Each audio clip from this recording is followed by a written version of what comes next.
Have you ever tried to make your own clay that can, I don't know, like glow under black light? What? Let me show you how to do this. Let's begin by making a mixture of salt dough clay. You'll need a quarter cup of water, a quarter cup of salt, and a half a cup of flour.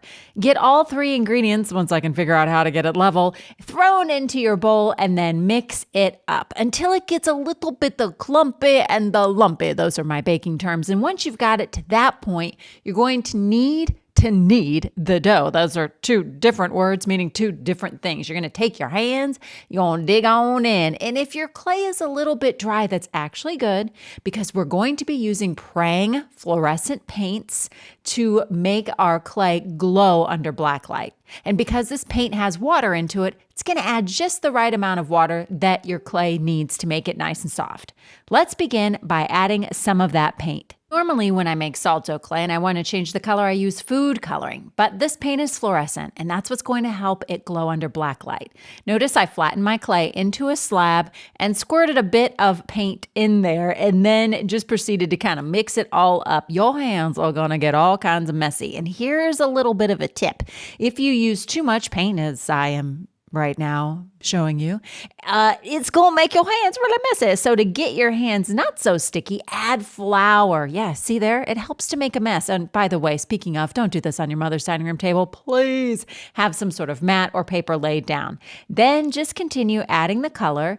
If it's not colorful enough, add a little bit more paint. Just keep in mind, the more paint you add, you'll have to sprinkle some flour in there just to make sure that your hands aren't so sticky like, yeah, what's about to happen here? Oh my Lanta, I'm hulking out, y'all. Okay, now that I've got all four of my colors made, or however many colors you choose to make, let's turn this into a deep sea black light glowing underwater scene. Are you ready? Let's go wash those hands first. Got it. Grab some cardboard and a permanent marker and let's draw bubbles. Drawing this with a permanent marker and just a variety of sizes of circles with a little bit of a curved line that follows the shape of the circle to show that it's not a circle, but a sphere.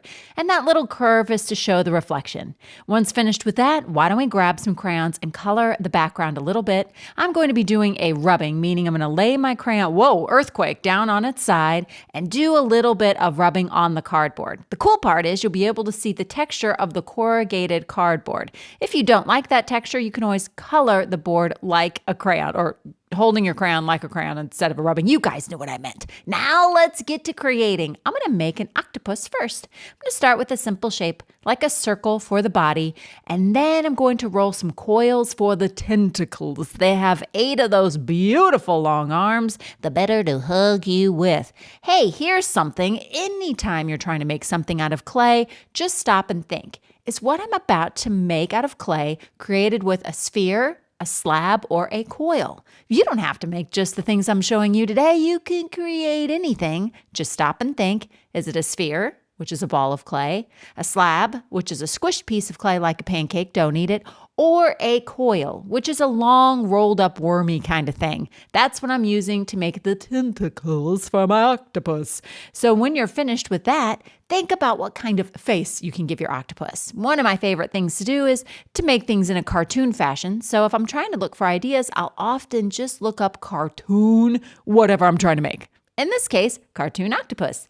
And the ones I found had cute little smiles and great big eyes. And the more of your clay you use, the more opportunity you'll have to showcase it under black light. So I've got cute little eyes, but you know what? Clay is all about texture. So I'm going to grab my pencil and give him a couple of eyes and some little suction cups at the bottom of those tentacles. Let's see, now that you're creating this guy or gal, what could we make next? I'm thinking of an anglerfish. Those are the ones that live deep undersea, the ones with a little headlamp above their head so that they can actually see because it's really dark down there. I'm going to start with a curve, and what I love about pressing this clay onto my board is that it sticks. If yours doesn't stick, try adding a little bit of water to the board and that will act like glue. Once you have it on the board, you can change the shape just by pushing and manipulating the clay. See what I did there? A little bit of water glue. And where did I go? Where are you? There you go. And now I'm making the little headlamp above the head. If the clay sticks to you too much, then just listen to the clay. It's trying to tell you it's too watery. Put some flour on your hands. If your clay is starting to dry, crack, and crumble as you work with it, it's telling you it's thirsty. Keep a little dish of water on hand to add a little bit of water at a time. Make sure it's just a little bit of water. Too much water, and it's just going to become a real sticky mess. Think about all of the different things you could add to your underwater scene. Don't forget to use the tip of your pencil to add some texture. Now that this anglerfish is finished, and you'll notice I put both of his eyes on one side of his body, just going for a cute little cartoon look. Now I can create their underwater environment using all of my extra clay. Maybe some coils for some seaweed, maybe some spheres of clay for some rocks or seashells would have been great at the bottom of my water. What else could I add? Be thinking about that as you're filling in your scene. Any of your clay that you don't use can just be wrapped up with plastic wrap and kept in the fridge. When you take it out of the fridge, it's going to be a little bit hard to work with. Let it sit out for a moment or add a pinch of water to soften it up. Now that I've got my scene almost filled in, I'm dreaming of other things that I can add. Up next, I think I'll create a snail. I'm going to begin with a coil for the body and then twist the coil into a spiral. Here's something I love about clay. If ever you create something that you don't like, no big deal. You just squish that clay down and you try it again. Something that I didn't try here that you might want to do is blending a couple of colors together. Try taking a couple of those colors, smush them, roll them, and get a really cool, beautiful tie-dye effect. That might look great for bubbles, for seaweed, or for any of the creatures that you add. Then, when your masterpiece is complete, it can be left right on the board. All the pieces will dry. It takes a couple of days to dry completely. The colors fade just a pinch, but don't forget to try it out under black light to really watch it glow. Big thanks to my friends at Paken for creating these really amazing glowing art supplies. If you're interested in checking out more, be sure and pop by their Amazon store in their Glow store where you can find all things that glow under black light. Have fun, guys.